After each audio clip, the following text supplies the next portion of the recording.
Hola.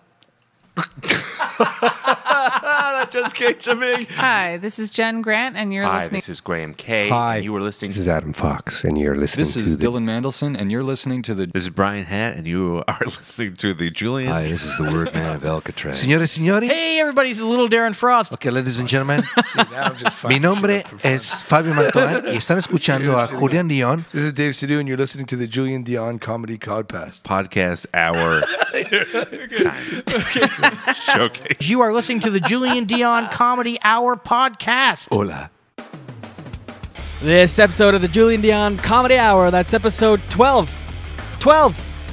The second installment of the West Coast Tapes is brought to you once again by Echo One Photography. Toronto listeners, if you're looking to get some headshots done for whatever reason, whether you're a comedian or musician or actor or business guy or woman, it doesn't matter really.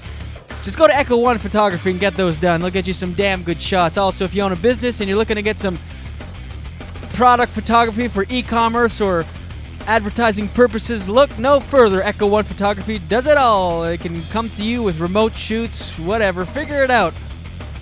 Do it. Get it done right. Email Eugene, that's EUGENE at echo1photography.com and enter JDCH in the subject line for special offers. Do it today.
Yes, here we are, episode 12 of the Julian Dion Comedy Hour podcast, coming at you from the west coast of Canada, from Vancouver, from Deep Cove, British Columbia specifically.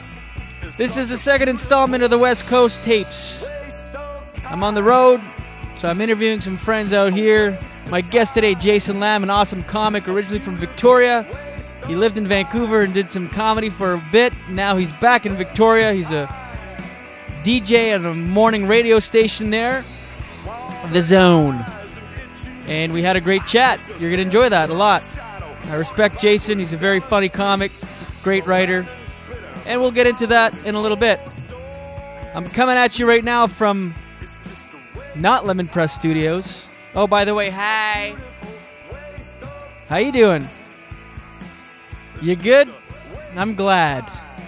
I'm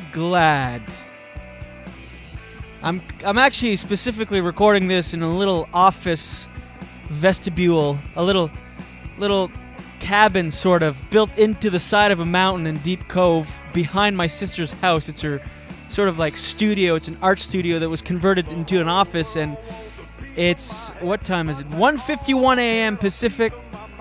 So it's late Eastern time. It's 4:51. Is that right? My math right? Yeah. Shit. Motherfucker. And it's storming here. It's the tail end of Tropical Storm Ana.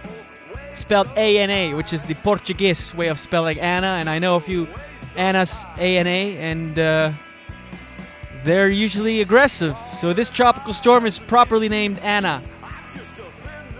A-N-A. None of this soft A-double-N-A.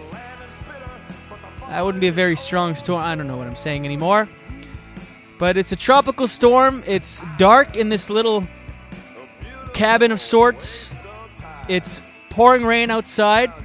Maybe you can hear it. Can you hear it? I know, all you can hear is that sweet, sweet garage, baby. West Coast, Canada. I love it here. The West Coast is my happy place. I mean, as soon as I get off the plane here, there's just something about the vibe and the mountains and the ocean and all those ingredients mixed in together that just makes me so happy. It's picturesque. It's great. It's laid back. My kind of people out here. My people.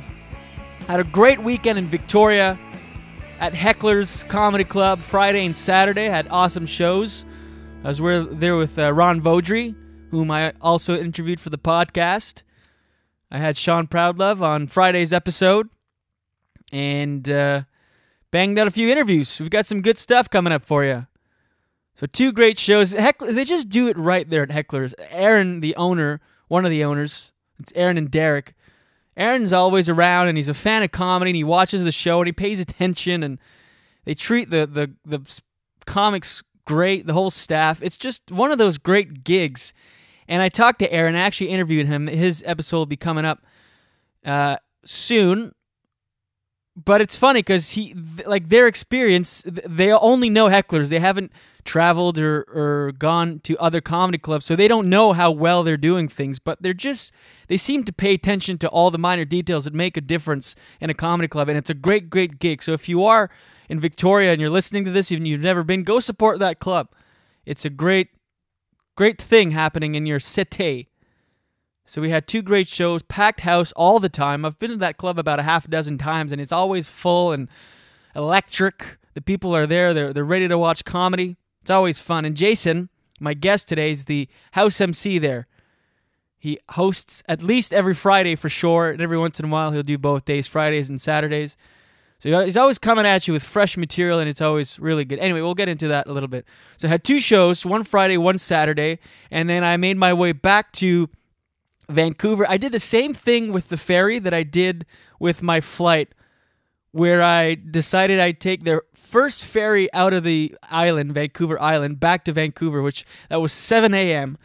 So that meant I had to get up at 5:30 after a show. So you finish the show, by the time you unwind and actually fall asleep, it's 2:30. Woke up at 5:30, 3 hours later, to catch the 7 a.m. train, or ferry, rather. And so I was exhausted yesterday, and I had a show last night in Coquitlam at the Hard Rock Casino in the Asylum Sound Room. And I got to tell you something.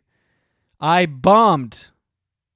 Holy shit, like I haven't bombed in a long time. It was spectacular. So I show up to this gig on 3 hours sleep. I'm completely exhausted. And I actually did this, I had a nap. I'm not a big napper because every time I do, I fall asleep and I wake up in a fit of panic, no matter what. Even if I have nothing to do, it's unjustified, but it's always, I wake up in a complete fit of pure fear of what I don't know. So I had a nap because I was on 3 hours sleep and woke up 2 hours later with about an hour to go to showtime. I was a half hour away. I feel like this is a 9th grade math problem. Julian wakes up 1 hour to showtime, half an hour from Coquitlam, and he drives 110 kilometers an hour, and he slept 2 hours. What time does he get to the venue? 25 to 9. Panicking. So, and it was one of those naps where you wake up and you're groggy and you can't really shake it. You're just like, ugh, I could have slept all night. All night. Instead, I have to jar my body awake and go perform for strangers. So I get to the Hard Rock Casino. I've never been there, so it's all unfamiliar territory. And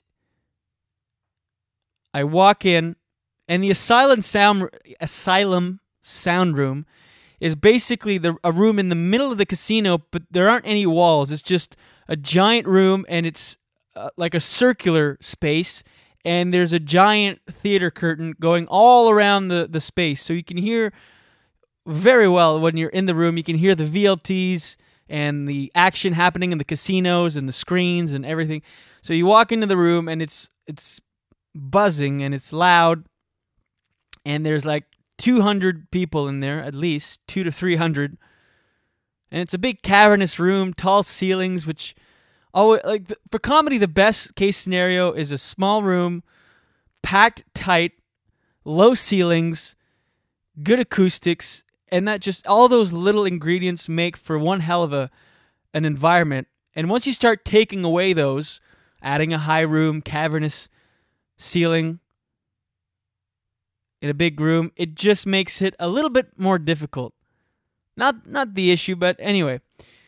So I get there and I go in the green room, and Sonny Dollywall, comic, is hosting the show, and there's Charlie Demaris and Ivan Decker, two awesome comics based out of Vancouver here. And so we shoot the shit a little bit, and I'm sort of groggy, kind of still, try to snap out of it, feeling a bit out of my element and uneasy. And we decide to start the show on time, 9 o'clock. So Sonny goes up, he's doing his thing. He's doing all right. He's getting them. He's got them. So the audience is ready to laugh. Let's do this.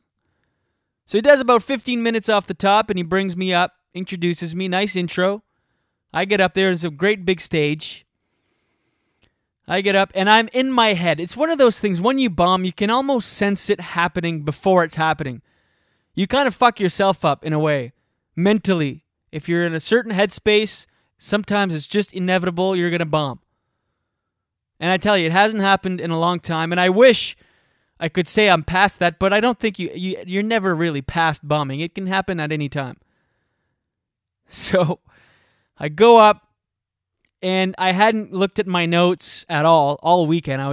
All weekend I've just been going up on stage and sort of tweaking, and I'm doing newer material, so I'm kind of figuring out the order mentally, and so I should have gone over my notes, but I didn't, especially being so tired, but I didn't. So I go up and I do my opening line, and it's okay. It gets a decent reaction, so I'm like, all right, this is fine.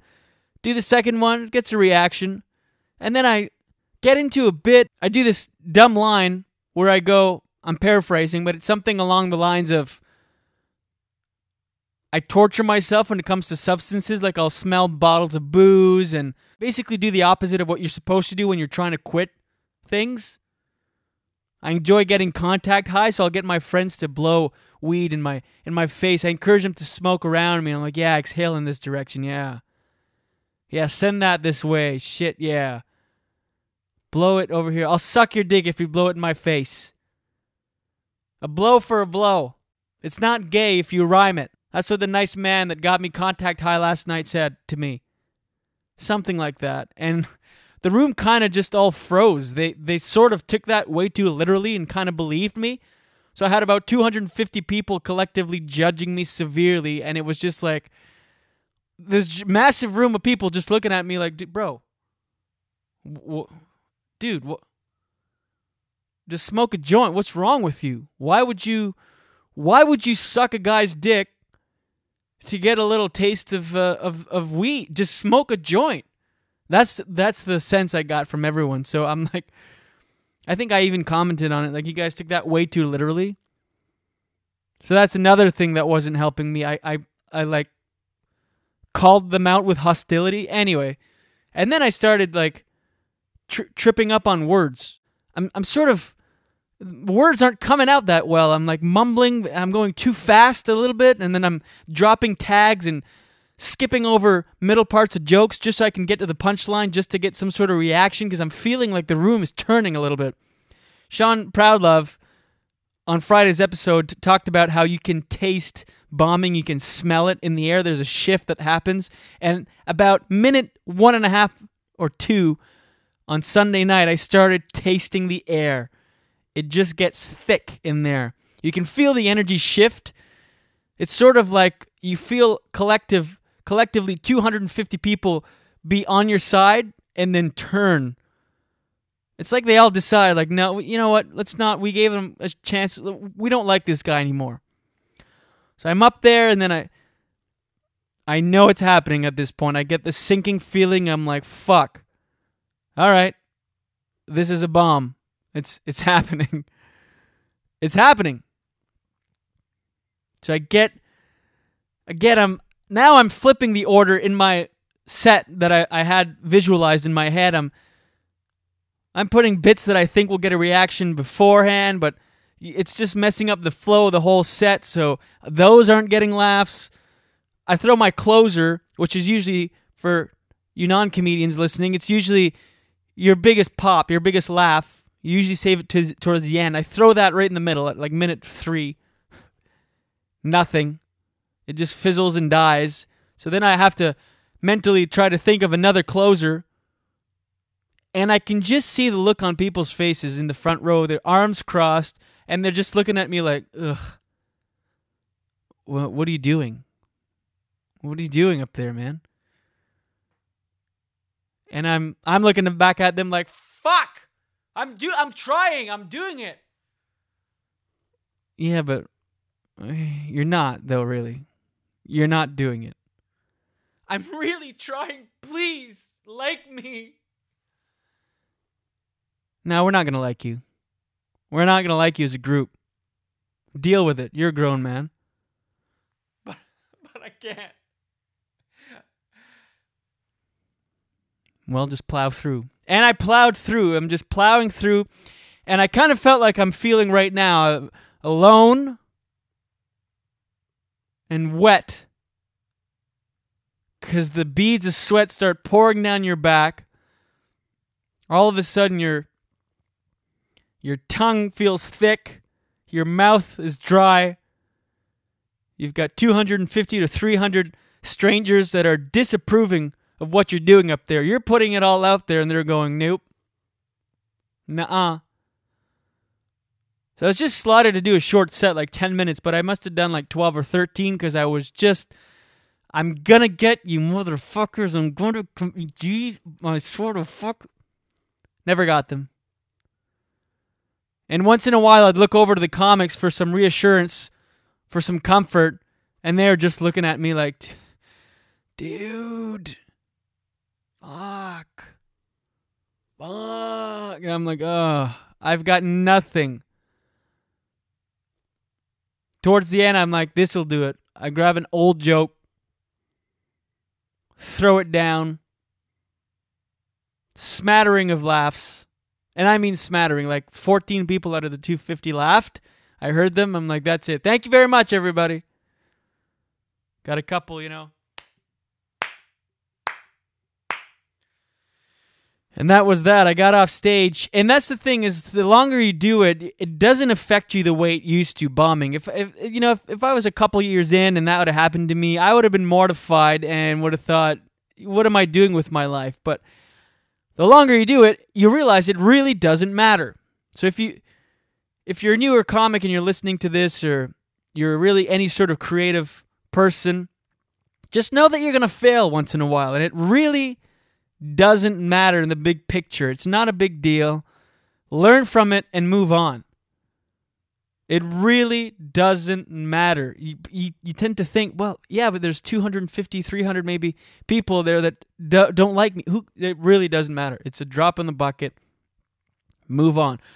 For me, last night, or by the time you're listening to this, Sunday night, the most embarrassing part was one of the comics there had never seen me perform. Actually, 2 comics on the show had never seen me perform before. So that's their first impression. It's just seeing me up there struggling and sweating, scrambling, saying words that don't really sound like words. Like you hear me on the podcast trip up sometimes. I was doing that times 100 on stage.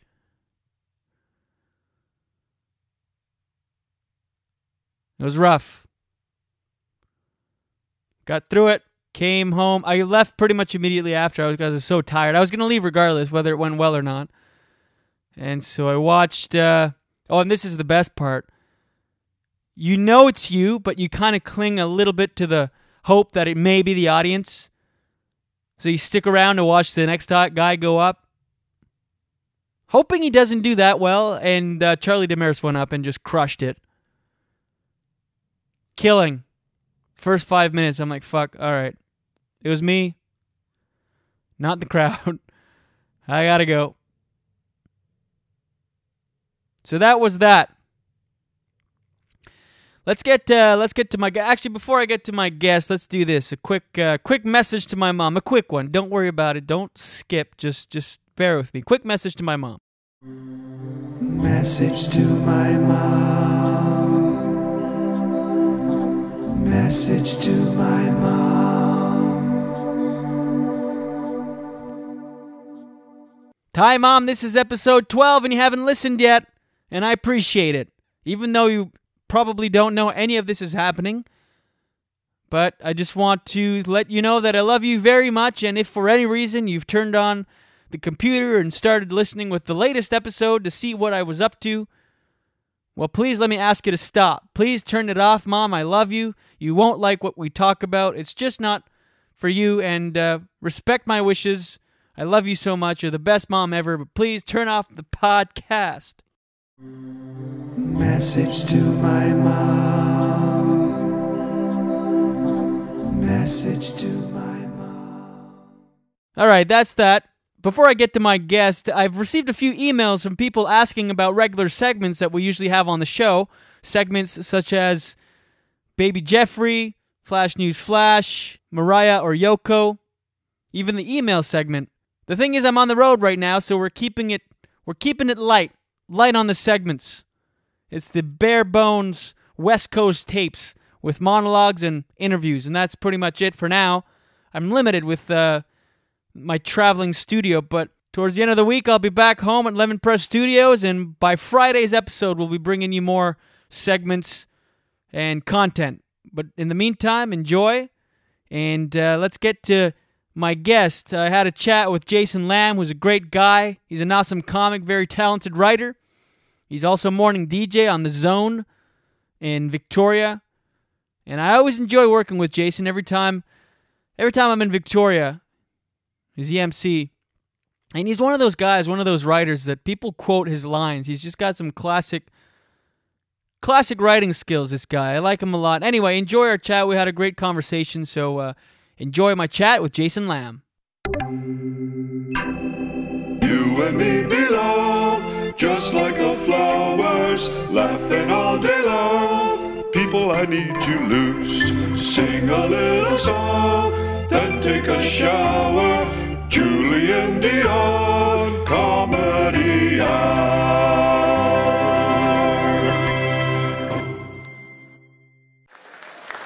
Thank you very much. I talk a lot about my lovely wife on stage, and someone came up to me after one of my shows a few weeks ago and said, you talk about being married and stuff, but I noticed you're not wearing a wedding ring. And it's true, I'm not wearing a wedding ring. Kind of a long story. It was a bad day for me. I lost my wedding ring 2 summers ago on a sailing trip. And that's not the worst part. My wife wasn't on the sailing trip with me. And that's not even the worst part, because actually I lost my ring inside another woman's vagina. So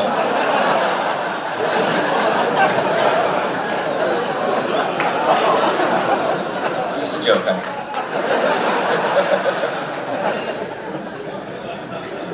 I'm thinking about trying to find it this summer.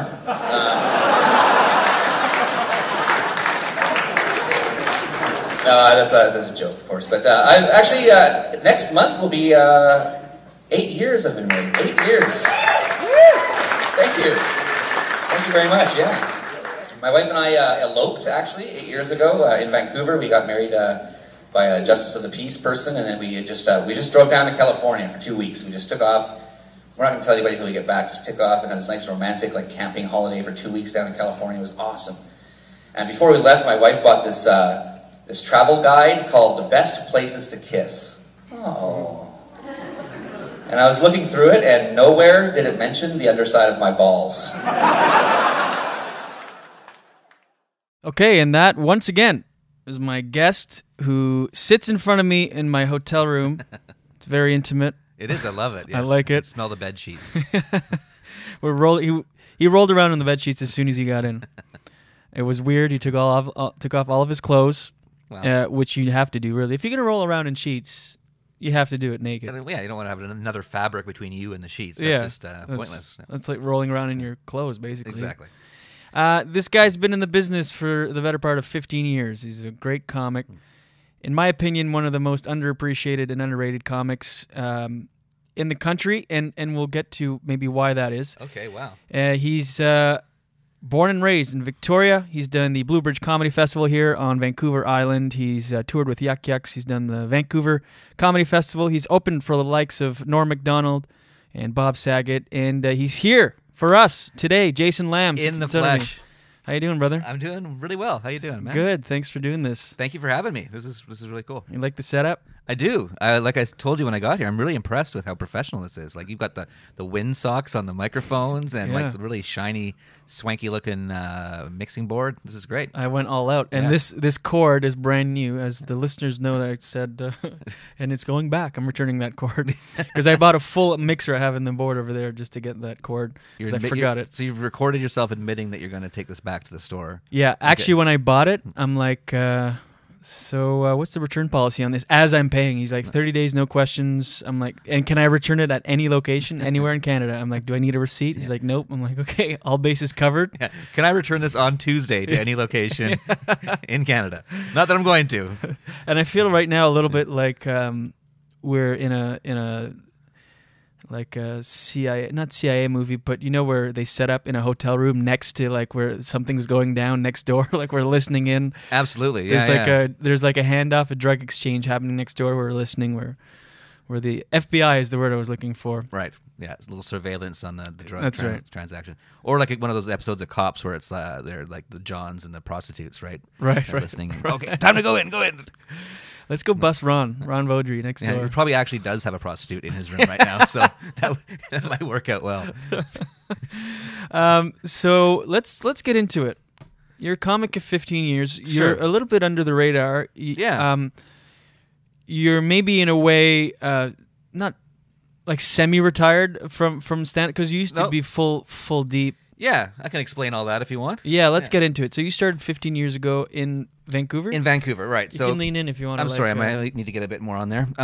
So, yeah, Victoria is my hometown, born and raised here, blah, blah, blah. And then I moved to Vancouver when I was in my early 20s and then hung out there, met my wife-to-be there and all that stuff. And eventually decided to start comedy when I think I was like 27 when I first stepped on stage. So kind of a late start. Was really serious about it for the first few years. I mean, I was waiting tables as a day job, but I was touring with Yuck Yucks every chance I got, and going out 3 or 4 nights a week, getting stage time, going crazy, doing well, and everything was going great. And I kept working in different Joe jobs, like mostly restaurant work and stuff like that. And I kind of just, after about 5 years, maybe 5 or 6 years, I was like, what if I'm not a famous stand-up comic? Like, what if this doesn't work out? And it was almost depressing to think that way, but I was like, maybe I need to think about what to do here if I don't become, because I know I don't want to wait tables anymore. It's the fucking worst thing in the world, right? It is. Yeah. I hated it. I was pretty good at it, actually, but I really, really hated it. Like, I hated the customers. I hated my boss. Everything. I hated the smell of food on my clothes at the end of the day. But anyway, so I'm like, I need a backup plan. So I was trying to figure out what do I like to do, and I like talking, and I like being funny, and I like I like listening to the radio and music and stuff. So, and I like news. I was always kind of into news. I don't know, it's kind of nerdy and stupid, but so I actually decided to go back to school, and I went to BCIT, and I went for 2 years. I got my journalism diploma, and that was that. Then I kind of switched careers, if you will, into radio.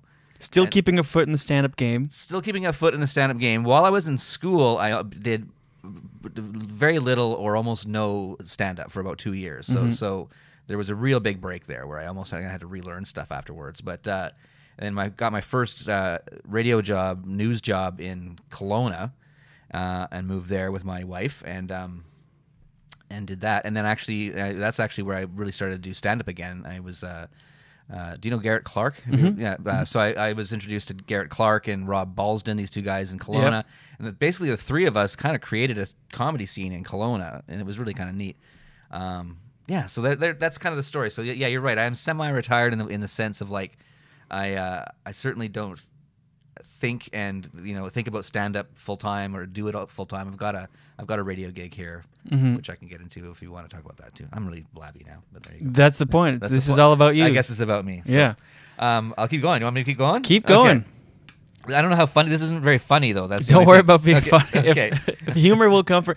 This is my philosophy with the podcast. All right. We get real. Yeah. And humor will come from that. It will. Because we're comics. Yeah. Whatever. Sure. If it happens, it happens. If it doesn't, that's cool too. Fair as long as we're real and authentic. Because and talking. You do podcasts sometimes where the host of the podcast is a comic, you're a comic, and you can tell off the top that the other person's trying to be funny, so you have to match that. And I cannot. There's nothing harder to listen to than two people trying to be funny. I agree with that. So thank you. Good. Okay. And then you can't. You try to ask a real question, and they answer back with like something witty or funny. It's like, or try to do their bits on you. Right. Yeah. So don't even worry about that. Okay. And I do monologue off the top. That's always hilarious. So Right. that covers the comedy. The listeners are still laughing from that. Yeah. now. So they get their comedy fix off the top. I got you. Wow. Okay.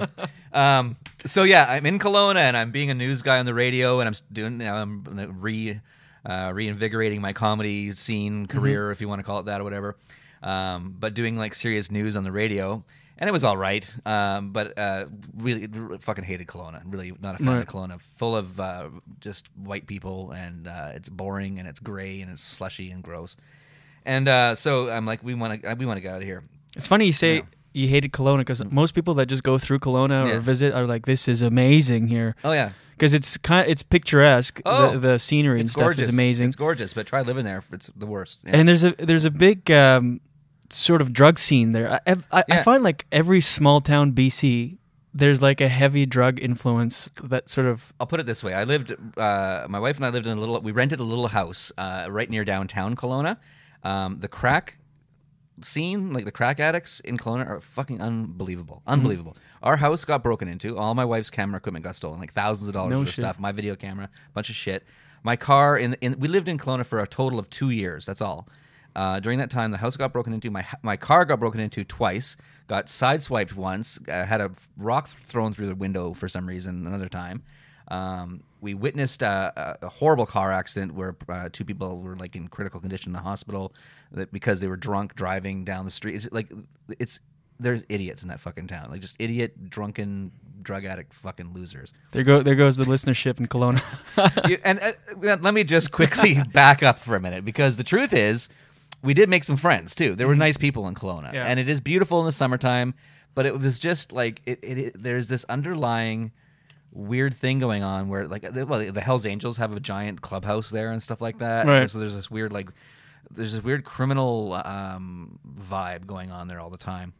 And here's an example. Here's one thing I saw one time in Kelowna where I was like, what was that noise? Oh shit! Let me mute that. Sorry, that was unprofessional. No, I love it. Okay, that's an email. I get emails. I'm very, very popular. You're a very popular guy. I've been here for an hour. That was one. Okay. Anyway, this was something that kind of stood out for me in Kelowna, of like how kind of backwards and stuff it is, especially coming from Victoria and then Vancouver. I saw a flyer one time, and it was a flyer for the Kelowna Gay and Lesbian Youth Cooperative or something like that. I don't remember what the title of it was, but it was the Gay and Lesbian group for Kelowna, and it was come and join us at this month's meeting for location call. They wouldn't even put the location on the flyer of where they were going to have this meeting out of fear some fucking redneck would come by and probably pound some heads or whatever. You know what I mean? Yeah, totally. I was like, wow. And this is in this day and age. So there you go. That was a real off-topic thing, but anyway. But it's true. I have my sister has a second home, like a condo in Penticton, and same thing. There's just this undertone of meth. Yes. Yeah. And hardcore druggies that will fuck your shit up. Totally. Yeah. So that goes nicely into the next part, which is my wife got pregnant, and we're like, oh, we got a baby coming. This is great. Let's get the fuck out of Kelowna. We do not want to raise our child here. So that's when I just started firing off resumes at different radio stations and stuff back in Vancouver and back here in Victoria, because this is my hometown. And the first place that offered me like an interview and a job was the Q here in Victoria.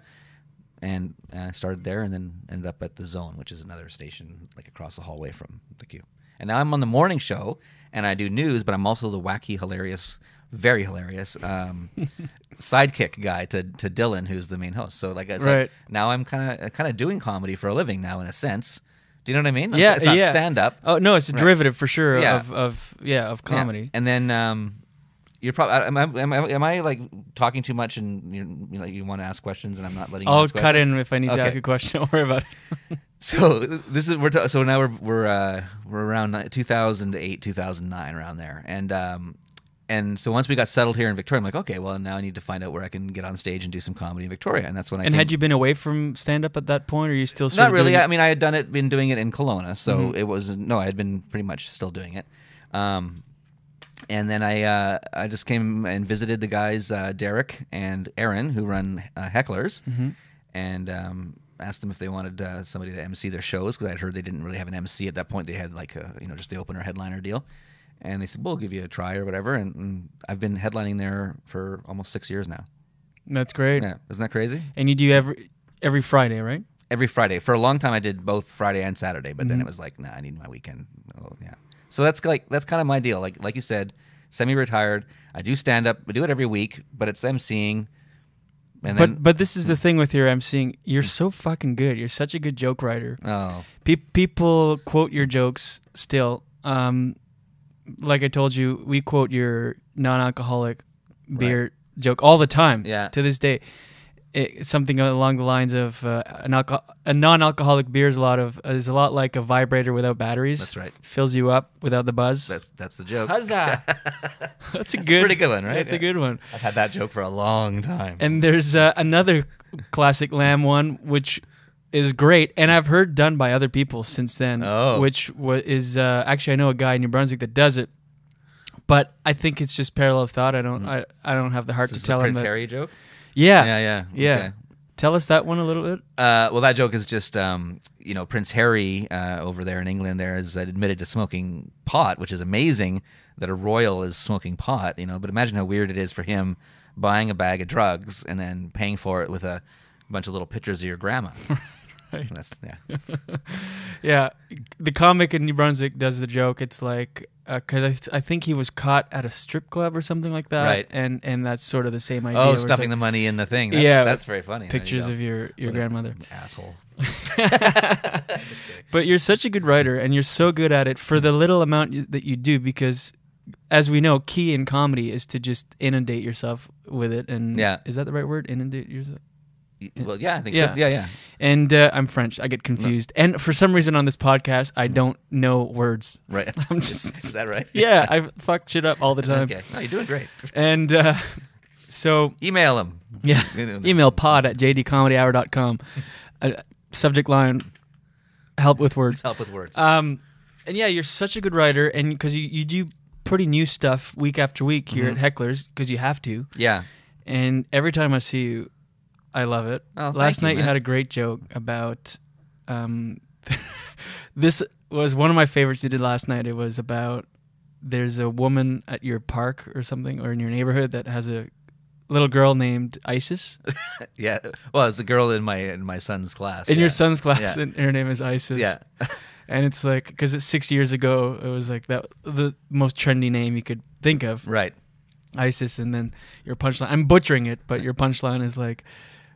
I said, I just wrote that joke like a couple days ago, actually. It's fucking awesome. Oh, thanks. It was like, and it's embellished because there is not actually an ISIS in my son's class, but there's an ISIS in his school. So anyway, and she's just a little girl, and I live in such a hipster neighborhood that it's hilarious to me that there's this. I mean, it's a poor girl. I feel horrible for her, but she's a 6-year-old girl named Isis.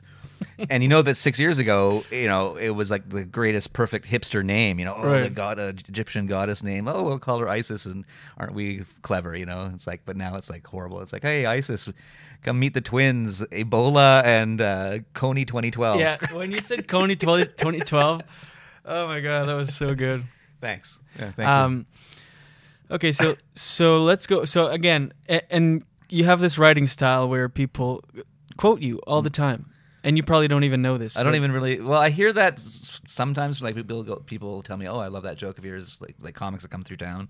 But thank you. That's weird. Like because you have you have material floating around out there, people quoting Jason Lamb jokes, and I've always respected you since the first time I met you, like 5 years ago, or whatever. Well, thanks, man. So let's go back. So when you started Vancouver, what was the scene like 15 years ago? Because you were around during like the Urban Well heyday and all that stuff. So let's get into that a little bit. Yeah, absolutely. The Urban Well was about 2 or 3 years young when I started, so it was going full steam kind of thing. Brent Butt was there every Tuesday, and we explained it a little bit on Friday's episode with Sean Proudlove, because he took it over from Brent eventually. That's right, he did, yeah.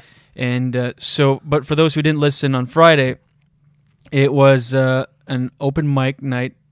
Well, booked room, really. It was booked, yeah. A satellite room, which is a non-comedy club room, essentially, in a restaurant. That's right. And it's, to my knowledge, the only one that's in this country that's ever supported 2 shows in one night. I mean, incredible, that's crazy. Yeah. It was 2 shows every Tuesday night. Did they have the 2 shows when you started going there? Oh, yeah. Yeah. Oh, yeah. And the early show would tend to be more of the amateurs, and like, once in a while they'd even have people going on for the very first time. Didn't happen a lot, but the amateurs and the real newbies would go on the early show. This is a general kind of rule, and then the late show was more reserved for more of the vet guys, like the guys that are really more professional and stuff like that, because the late show was more well attended and all that kind of stuff. And they'd have a different headliner each show, which is also interesting. They didn't have the same headline each show, and I mean, it was awesome. It really truly was. And I know that a lot of comics and stuff who are just starting out in the last few years, they hear these like legendary stories about the Urban Well and how great it was, and I hate to be that guy, because it's like, was it really that awesome? Well, actually, it kind of was. Like, it felt at the time like something kind of special. It really did. And so for me, when I started out, I'd been doing it for probably about 6 months or so before I got my first spot at the Urban Well. I didn't want to do the Urban Well too early. I was like, because I knew that people like Brent Butt and whoever else happened to be around might be watching. Yeah, right? Of course. And that's where I met people like Peter Kalamis and Erwin Barker, Daryl Lennox, and who else? All those guys, Carter Horty, all these crazy fucking people, Watermelon and all that crew. And I mean, it was pretty awesome. And then as time went on, then all these other crazy things happened, like all the celebrities that would come through town, and it became quite a deal. Yeah. And there was like a hierarchy, like you said, like the noobs would be on the first show, and it was a big deal to get onto the late show, right? It was absolutely. It was like a what's the word? Like a rite of passage. Thank you, rite of passage. It was definitely a step when you are like, oh, now I get to do spots at the late show, right? And then you get to headline the early show, and that was the next big step, right? And then. Yeah, it was pretty awesome. Let's talk about the celebrities you mentioned that would come through, both, like Proudlove touched on this a little bit, both performing and even watching in the audience, right? Yeah. So you mentioned like of the likes of like Robin Williams. Were you there for any of those nights? Yes, I was. I was there for 2 of the times that Robin Williams showed up. The first time, I think I got there just as it was kind of happening. He had just gotten in the door. And the second time was... The rumor had circulated for a few days that he was going to be coming by because he was in town, and I had just bought a brand new video camera actually, and my mother-in-law and her friend were in town, so I had my wife and so I'm like, well, maybe we can head down there and see if like we got down there. The place was packed. There was I could not get my mother-in-law or my wife or anybody into the Urban Well. I was on the show. I was booked on the show, right? So I knew I was in, but I was standing there by the outside patio with my mother-in-law and my wife, and all of a sudden my mother-in-law and she's a huge like Mrs. Doubtfire fan. She's an old Irish woman. She's kind of like Mrs. Doubtfire herself, you know what I mean? And she's like, all of a sudden I hear this, Jason, and I look over and Robin Williams is riding up on his bicycle and head to toe in spandex, and he starts imitating her. He starts going, Jason, with this Irish accent, and it was awesome. And he like got off his bike and he gave my mother-in-law a big hug and all that stuff, and then went inside and destroyed the place. It was really cool. People talk about his generosity with his time, and always talked to fans and hugged your mother-in-law, like you said.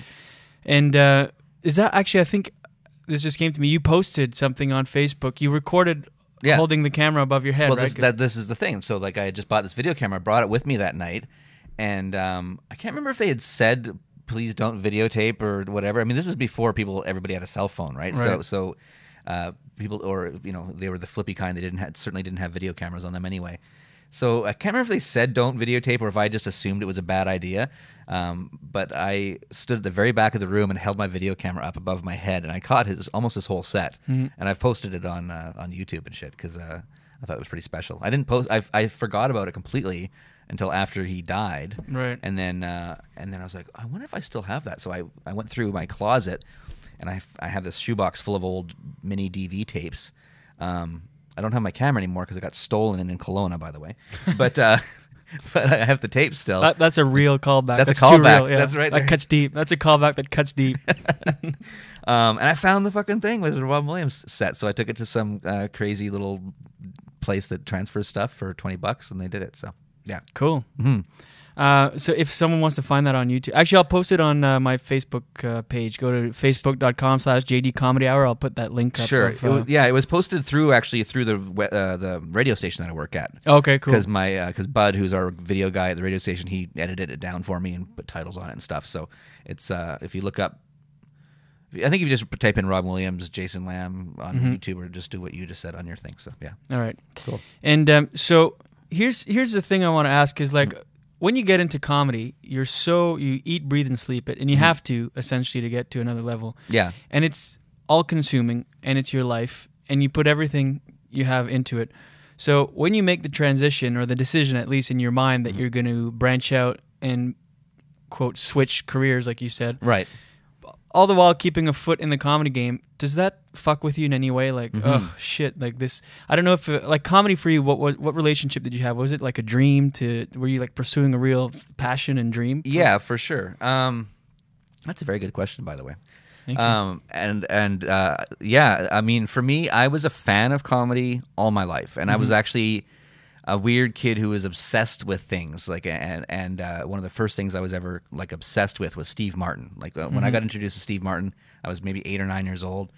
I listened to his records over and over and over again, and I would like make collages of like newspaper clippings and TV Guide articles about him and stuff.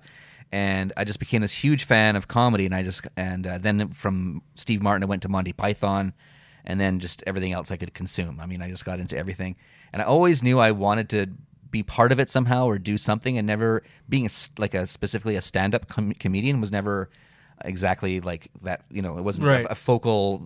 That's exactly what I want to do. But I was always the class clown in school. I really was. I was always goofy, and I don't really know why it took me so long to actually step on stage and try doing stand-up. I think mainly because I was more interested in drinking and doing drugs when I was in my early 20s, truthfully. Like, I just was more just a party idiot, right? I didn't really care about anything. But once I got into it and actually like started getting feedback from people who I knew I respected and who were really good at it and really professional, and telling me that I was funny and I was a good joke writer, I was like, I can do this, man. This is really cool. And it was such an awesome feeling.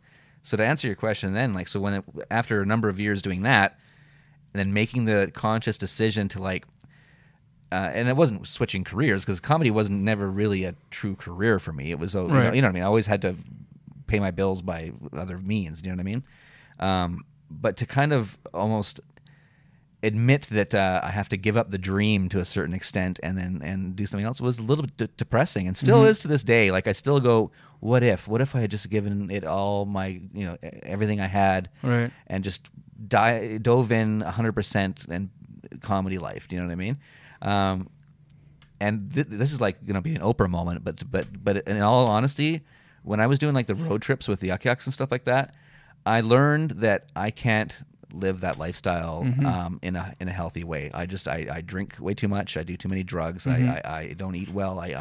I'll probably be dead. You know what I mean? Before I know it. So I kind of, part of it was a self-realization that I don't think I can handle it. Do you know what I mean? Yeah, 100%. And it's weird. Like, and now that I'm doing the radio, like, I mean, this is Victoria, so we're talking about a medium-sized town. But the radio station I work at is very popular.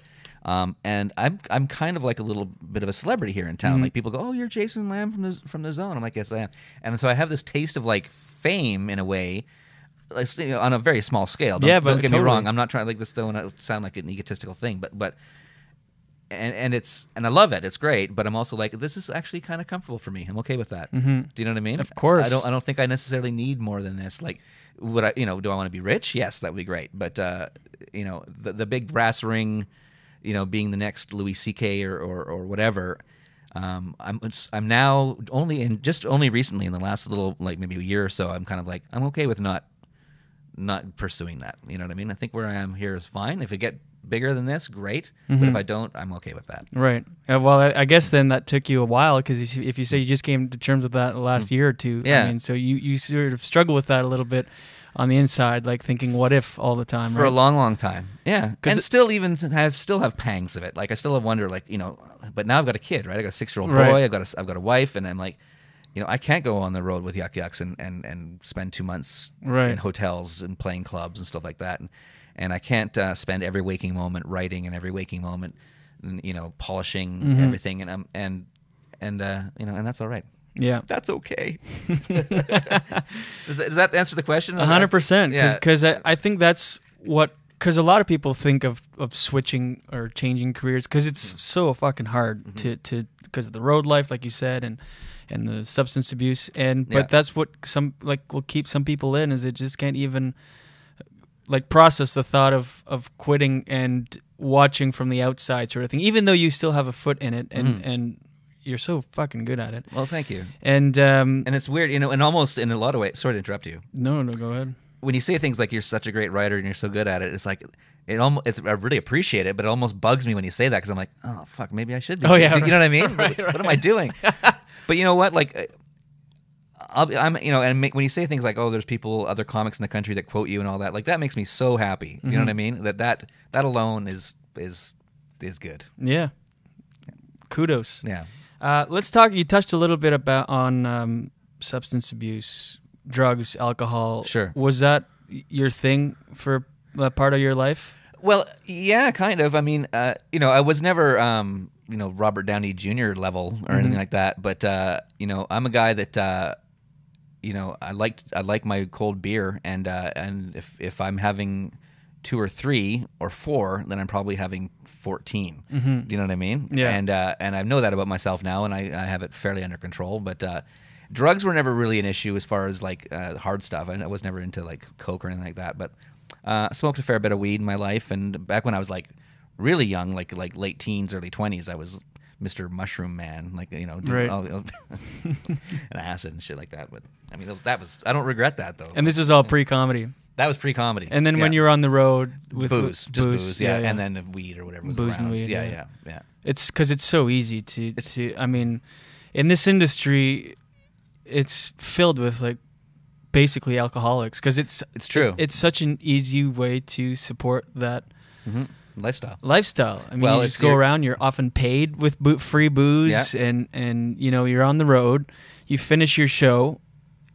The best thing to do would be to go to your hotel and keep writing and working. Yeah, while you're buzzing from a good show. You're buzzing, and it's But all no. fresh in your mind. Yeah. But instead, what's easier than all that is just to hang out and get fucked up. Yeah, and people are coming up to you after the show going, "Oh, you're really funny. You really enjoyed it. Hey, can I buy you a beer?" Yeah, sure. And you thrive off of that, right? Yeah. The attention, and that comes with the partying and the drinking and all that stuff. And it's a slippery slope, man. It really is, And I'm 43 years old now, for God's sakes. I can't live like that anymore, Right.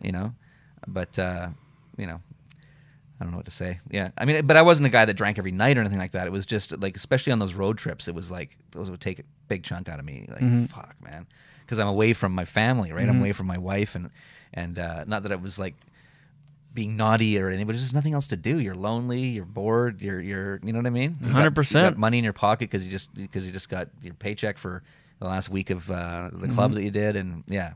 The worst is when they deduct your tab at the end of the week. They're like, don't worry about paying tonight. Your Right. Thursday, you'll have 2-3 beer. And they're like, don't worry about paying, just settle up on Saturday. And then most of your paycheck goes to that. You're like, they hand you $15. what at am the I end. doing Yeah. with my life? Yeah, that's exactly it. Yeah. That's one thing, like having quit everything for 10 months. It's amazing financially, the rewards. I mean, the rewards, there's so many of them, but financially speaking, holy shit. You don't realize how much money you spend on getting wasted. Yeah. And then you stop, you're like, it's crazy. I find it. It's really hard for me even now to do a comedy set of any length or importance without having at least one beer before I go on stage. Mm-hmm. You know, I never more than two, but I almost like if I'm in a situation, and it happens, right, where you're like there isn't a beer to be had, you know, you're in like a high school gymnasium or something for some reason. I get legitimately freaked out. I'm like, I need a beer before I can go on, and I've done that to myself. Yeah. You should always carry, you know, those backpacks for the bikers where there's like a tube coming from the back. Just fill that with beer. Yes, no one would be none the wiser. Right? Because because for me it started like that. It started I had to be completely sober, like no beer, no nothing. I did like my first like 15 sets completely dry. Yeah. And then you have one or two beer, like, oh, all right, this is good. This is loose. Yeah. You're good. Then you can't imagine doing it ever again without That's exactly a beer. You sort of like, shit. Like Bill Hicks said, he became a great comic when he started drinking. Mm-hmm. Because he didn't drink for a while, and then he started at 16. Yeah. And then when he just started getting blackout drunk, basically, that's when he was great, because he just didn't give a fuck. Right. And I've had those moments on stage where you're like really drunk, and you're like, you don't give a shit. Yeah. And it is true. It's pretty awesome. You have some good moments in there. Yeah, but you can't keep that up every time. Right, exactly. I'll tell you one thing I cannot do ever is smoke weed before I go on stage. Right. I just will. I know this. I've tried it, and it's just the worst. Paranoid, sweat dripping, nervous, awful shit. Your pants feeling. Oh, you forget what you're saying, and everyone's staring at you, and you're like, oh my god. And time slows down. Like the moments between the words are so long. Yeah. And you feel like everyone's staring at you because they are. Because you're supposed to be there for that. Yeah, exactly. Yeah. No, never again. So now you're at the Zone. Yeah. And you talked about how Steve Martin was a huge influence on you. Right. Growing up. You got to meet him. I did. You got to meet John Cleese. I did. They say never meet your idols. Those guys are both your idols. Hugely, yeah. And you sort of had different experiences with each. Just let's go over that a little bit. Absolutely. Well, the never meet your idols thing. I don't think I agree with that. I think that that's just because of there's a chance that your idol might disappoint you, I guess, is why they say that, right? That saying. But for me, it's worked out well. Anyway, I'll start with the John Cleese thing because that happened first. John Cleese came to Victoria last year, back in October of 2013, and when that got announced back in like the summertime, I was like, okay, John Cleese is coming here. I need to meet John Cleese. I need to meet him. I want to interview him. I don't want to just meet him backstage, like with an autograph book in my hand kind of thing. I want to meet this man and actually talk to him. So how's this going to fucking happen? How am I going to do this? How am I going to do this? So I sort of powwowed with Bud, who's our genius videographer, web guy at the Zone. And I said, I want to make a video that would be like short and sweet, but really good, and then try to get it to John Cleese to see. And it'll be like a plea, me pleading for him to come for an interview. So we did this thing, and I wrote it. And it was basically just me, and my wife and kid make a little cameo in it, and Dylan that I work with is in it as well. And we made this thing, and it was great. And we put it on the radio and got everybody to like it on the Facebook and the YouTube and all that shit. And it was going really great. And I'm like, oh, well, now we got to get it to John Cleese. How is this going to happen? So I found the lady who was like the Canadian representative of his tour, blah, blah, blah. And she's like, well, I'll get it to his people, and hopefully he'll get to see it. But I'll tell you right now, he's not doing interviews for this at all, like 0 interviews. Because all of his shows are sold out, and he's sold out 8 shows here in Victoria, which is insane. 8 just here in Victoria? Just in Victoria, sold out 8 what kind nights of venue? At the McPherson Playhouse, at that 1,000-person venue. Holy shit! Yeah, insane, right? That's crazy. And he sold out like 5 shows in Vancouver, but Victoria was the biggest. Anyway. Why do you think that is? Because it's such a, like you said before, it's a medium-sized town. It's like it's also because Victoria is, is old Britain here, right? Like, and it truly is. There's lots of old people from the old country in Britain and stuff, and and so something like Monty Python, John Cleese, hugely popular here. So I was like a bit disappointed, but I was told like you're not going to get an interview, but maybe since this video, and this lady liked the video, she's like, since it's so good, he might agree to a meet and greet or something with you. I'm like, that would be great, whatever, that'd be great if I can shake the man's hand. Fine. didn't hear anything else about it. Everything was kind of happening and or not happening, and I was kind of assuming that it wasn't going to happen. And I was actually driving. John Cleese came to town on October the 10th or whatever it was last year on a Thursday, and to start his run of shows. And on Friday night, I was driving to Heckler's, and my cell phone rang, and I pulled over and answered it because it was a weird area code that I didn't recognize, and it was this guy named Simon. He's like, "Hi, Jason. This is Simon. I'm John Cleese's road manager, tour manager." I'm like, "Okay." He's like, "Listen, he just watched your video in his dressing room." I'm like, "Oh, really?" He's like, "Yeah," and he really, really liked it, and he wants to come in for the interview next week. That's great. I'm like, "You're kidding me." He's like, "No." You got my number now, and I'll be in touch this weekend. We'll figure out the time. So we arranged it for the Tuesday or whatever. And John Cleese came in by himself. And sat with me and Dylan at the Zone for a little over an hour. Amazing. And by himself, so no entourage. Well, he came with the Simon guy, drove him there, right, and was there, but no entourage, no posse. Right. Very, very cool guy, very just like laid back dude. And we had the best interview. It was awesome, and he was like the nicest man. And talked about everything. Talked about his divorce with his wife, and talked about Monty Python and Fawlty Towers and his tour. And we ended up getting the only tour the only interview that he did in all of Canada. Wow. Yeah. That's amazing. Yeah. Kudos to your Thanks, efforts. man. Yeah. And can anyone listen to that somehow? Yes. Is that available anywhere? Yes, it is. And let me think of how you can do that. You need to go to thezone.fm/Cleese. Okay, thezone.fm/Cleese. Yeah, I think that should hopefully still work. And why don't I'll throw up that link on my Facebook page too, facebook.com/JD Comedy Hour. You'll be able to find that Robin Williams clip. Okay, and wow. I'll throw the link up too, so they can just go directly from there. Awesome. And I think if it is still up there like it should be, you'll be able to watch the video that we made that convinced him, right? And then listen to the interview. We didn't videotape the interview. The one rule he had is he didn't want to be videotaped because he didn't think he looked very good in the morning. Right. And he allowed us to take 2 pictures. One was of me and him, and one was of me and Dylan and him, and that was awesome. So, but it's a great interview, if I must say myself. Yeah. And off mic, was he super nice? Like just. Super nice. Yeah. Yeah, he really was. He was just really, really nice. We had everybody at the station had brought like all this shit in to get signed and stuff, and it was all in a pile in the corner. And I was like, I'm not going to ask him unless it seems okay. And it seemed like he was fine. So I'm like, listen, there's a few things there for you to sign. I don't know if you want. He's like, nah, bring it over. And yeah, no, he was really nice. Cool. And if you see the picture of me, I can show it to you. Picture of me and him, I'm like nuzzling into his armpit. It's like, oh yeah, it's like my father figure. But anyway, so that was a big deal for you. It was huge, man. Yeah. It was huge, and it was so surreal while it was happening. Like I'm asking him questions, and I wasn't even really listening to his answers, and I had to re-listen to the interview afterwards.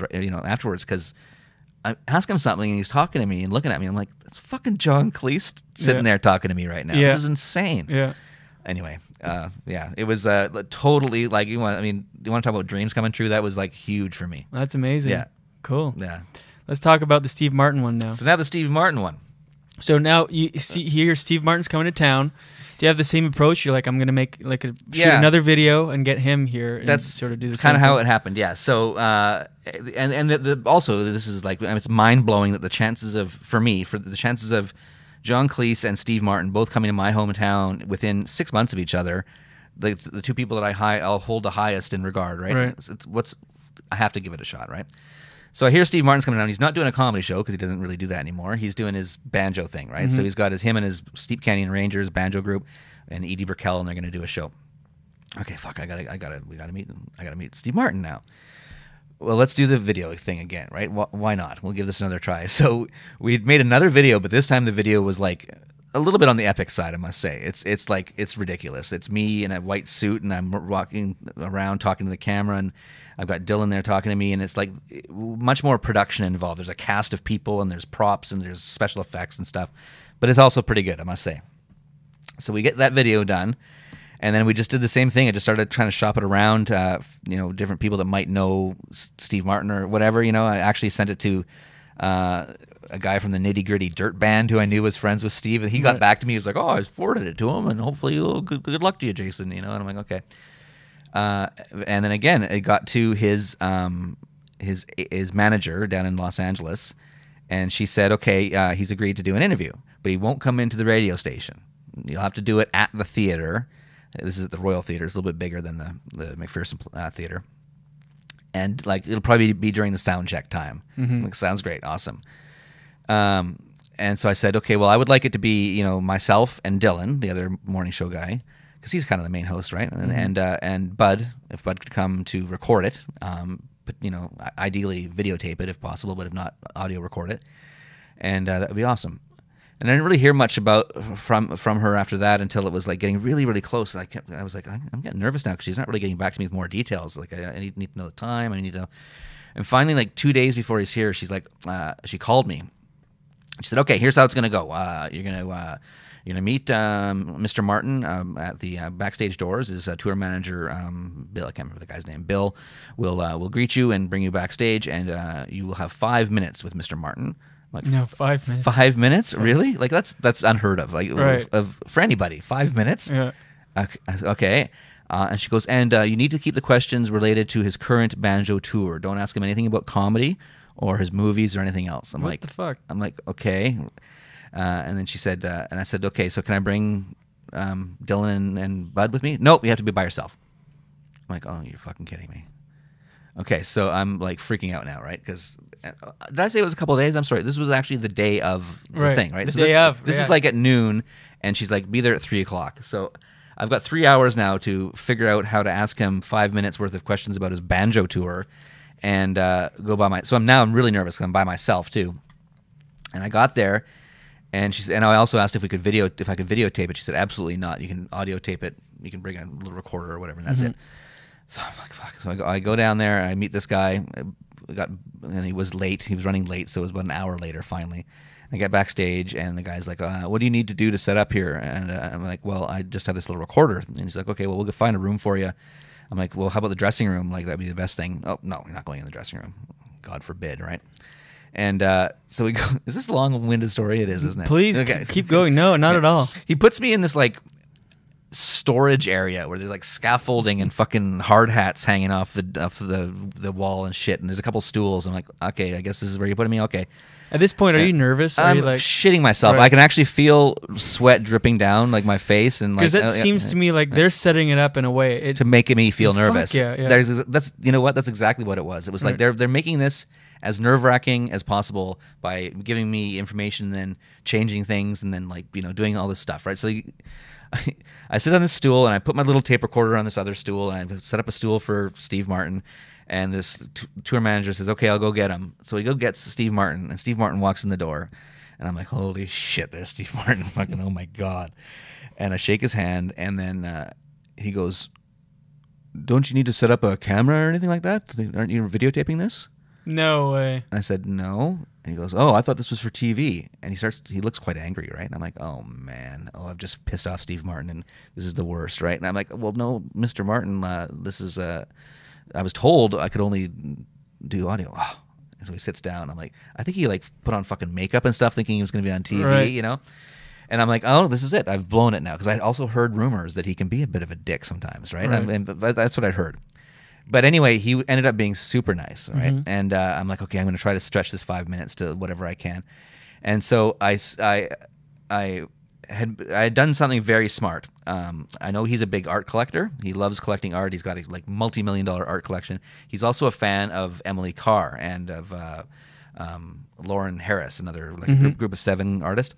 And Emily Carr is from Victoria, right? And they have the Emily Carr house here. I went to the Emily Carr house, and they to ask them about what kind of things I could get. They gave me for free a huge bag full of Emily Carr stuff to give to Steve Martin, like prints and DVDs and little books and all that stuff. So I gave this to him right away, and I'm like, "This is for you. This is from the Emily Carr house." And he was like, "Oh wow, thank you." And he was going through it, and he was super into it. And I was like, "Yes, okay." Now he's not mad at me anymore. And I said, "Do you mind if I ask you a couple of questions about art? I promise we'll get into the banjo stuff." And he goes, "You can ask me whatever you want. I don't care." Who is this person handling him? This is the thing. I learned a valuable lesson about Hollywood, right? Like Steve Martin is a decent guy, right? Mm-hmm. Maybe he has his moments, I don't know, but he's a perfectly friendly, nice guy that will talk to you about whatever. But he is surrounded, whether this is his doing or not, it must be probably, by this circle of of people, and there's like he's got people, and those people have people. Do you know what I mean? Right. And it's right. gotten to the point where they're so overprotective of him that it makes him come across like a dickhead. Right. Do you know what I mean? When he's Yeah. actually not, because he doesn't, and he's probably not even aware of all of that. going on. Right. Right. The worst part of the whole interview, actually went well. I was nervous as hell, and you can tell when you listen to it too. But I got some good questions, and he was very friendly. But then I said to him, "Oh, did you watch the video that we made for you?" And he said, "No, I haven't seen it yet." Right? And I'm like, "Oh, okay. Well, why am I even here?" I didn't say that, Right. but I'm thinking like, why did you agree to this? Like, and again, I was the only interview he granted in Victoria, and I was so disappointed because I wanted him to see this video, because the video really demonstrates how much of a stupid fan I am. Do you know what I mean? And he would have, I think, been a little more loosey goosey. He was pretty Hollywood, right? He's pretty like Profession. yeah, tight. he's kind of stiff and tight. But holy shit, are you kidding me? It was fucking Steve Martin. Right? Yeah. I got to meet him. I got a cell phone selfie with him, and that was good. Yeah, that's crazy how the handlers are like, you can't. They make him seem like Billy Bob Thornton when he had that interview on Q, where it's like, don't ask anything about my award career in a film, and like just about the band. Like, really, you're fucking Billy Bob Thornton. Then he loses it when John Gomeshi asks something. That piece of video and audio of that with Billy Bob Thornton is like one of my favorite things in the world. It's like if you want to see somebody be uncomfortable and another person be a complete dick, that's the one to watch. Yeah. And then Steve Martin was not like that at all. He was super nice, and it's the people around him who it was like they purposely were throwing me off to put me off balance and get me nervous. Yeah. In front of this icon, right? It's like, yes, he is an icon, but he's a fucking human being, right? Yeah, and he from his work, he seems like a nice guy. And when you see him on like Letterman or whatever, he seems. But that's pretty cool. Can that be seen anywhere or heard, that interview? I think that one is also up there. Yeah, I think that one is the Zone. I'd have to double check on your computer. Okay, well, send me the links. Okay, I'll put up the Robin Williams video. Okay, I'll put up There's a lot of stuff here. The John Cleese link to the video and the interview. Okay, and I'll put up the Steve Martin interview. All at facebook.com/JDComedyHour. There you go. And again, the Steve Martin link will have the if it is still there, it'll have the video that we made and then the audio of the interview, which I stretched to about 10 minutes, by the way. Oh, cool. I got about 10 minutes out of it. That's good. So, and how and I asked him about comedy, and I broke the good. rules. Yeah. Good. And how did they end that? Did they just come get him at one point, or?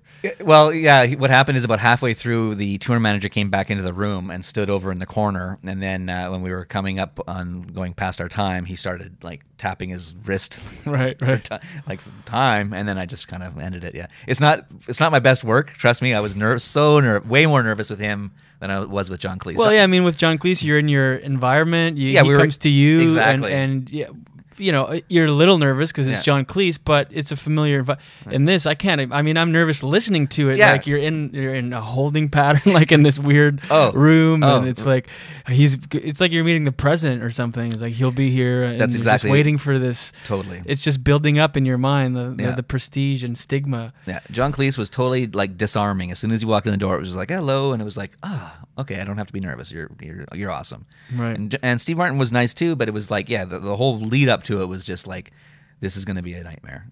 Yeah. Okay. So maybe you shouldn't meet your idols, I guess. I don't know. Only meet the good ones if you can. So people can see you every Friday night here at Heckler's. It's true. And do a lot of your listeners know that? Like when they listen to The Zone, do they know they can come see you? Like, do people come out and see? Because if I was in a town and I knew my morning radio guy was doing stand-up every Friday, I'd be there all the time to see what he has to say. Oh, that's cool. Thanks. Yeah. No, there are people that know that. I don't talk about it a lot on the radio because Heckler's doesn't advertise on The Zone anymore. So I'm just kidding. Well, I'm not kidding. But I think most people, everybody that listens to The Zone morning show knows I'm a comic because we reference it quite a bit. So they know that they can find me. Yeah. And actually, and I do other stuff too. Like I do. There's open mics around town that I will pop into, and people hire me for their Christmas parties and shit like that too. Cool. Yeah. There you go. If you want to hire Jason Lamb, go to facebook.com/JDComedy. No. I do have a website. Yeah, but I'll tell you right now, it is honestly potentially the worst website you've ever seen. Really? Oh yeah, I had it made, and no offense to the guy that made it, was a sweet man, but I just haven't done anything with it for years. He made it for me like 5 years ago. But it's jasonlamb.ca, very simple. Jason Lamb, LAMB. Yep. .ca. Anything else you'd like to plug, good sir? No, I don't think so. I just I hope this was engaging in some way. I feel like I was really talking a lot. That's the point. Yeah, I know. It's I don't about know, you. but I don't know how entertaining it was. But thank you so much for having me. Thanks Julian. for I doing appreciate it, Jay. I appreciate it, and it's always good to see you. Nice to see you as well. Thanks, man. Thanks, man.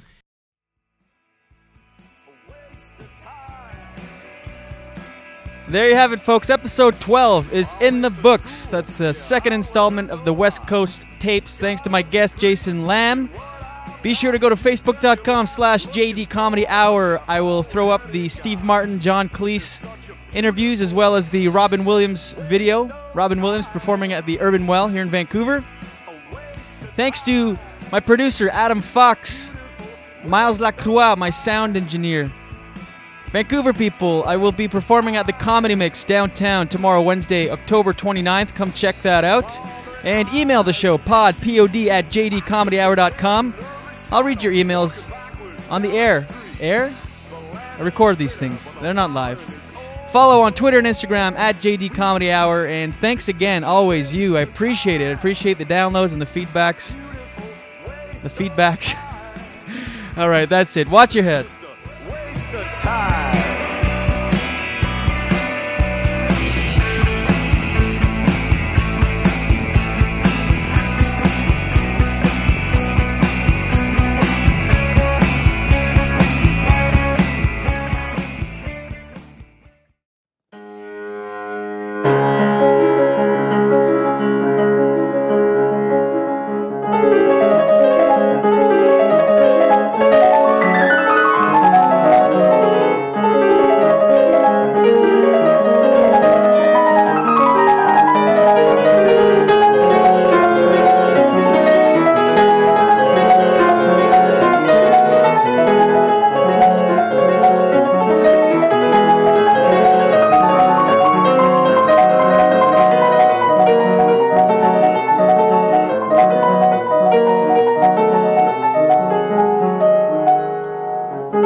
I was talking to Darcy last night, the guy that did a guest spot there, and we were both talking like, I never listen to podcasts. And I keep hearing from so many comics that, oh, you heard this guy's podcast, you got to check out. And I've never listened to them ever. And I'm sorry about that, but I should. I'm going to listen to yours now, especially the one that I'm on. Yeah.